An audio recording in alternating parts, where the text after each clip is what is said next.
Bilang pagdiriwang naman sa National Breastfeeding Awareness Month, nagsagawa ang pamahalaang lungsod ng Valenzuela ng Breastfeeding Letting Event kung saan dumalo ang nasa halos 200 residente ng lungsod. Magsisilbing donasyon ng mga naipong gatas sa Valenzuela Medical Center Human Milk Bank na mapupunta naman sa mga sanggol na may nanay pero walang kakayahang mag-produce ng gatas. Makibalita tayo kay Chandra Salayo.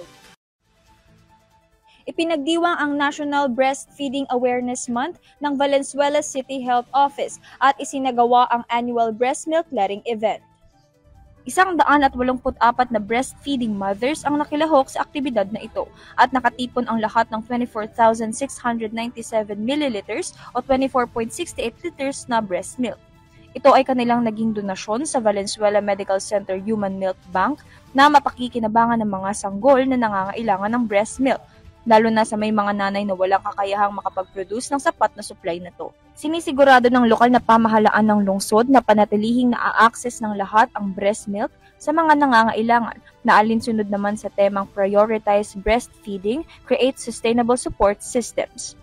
Pinasalamatan din ng lokal na pamahalaan ng Valenzuela ang mga opisyal na sina Councilor Lori Natividad Borja at Councilor Nina Lopez kasama si Mayor Tiffany Gatchalian. Sila ay nagpahayag ng kanilang suporta sa inisyatibo at pinuri ang mga ina para sa kanilang mga sakripisyo upang mapagpatibay palalo ang mga programa para sa breastfeeding. Binigyang diin ng City Health Office na ang proyektong ito ay bahagi ng pagtataguyod sa kalusugan ng mga ina at bata.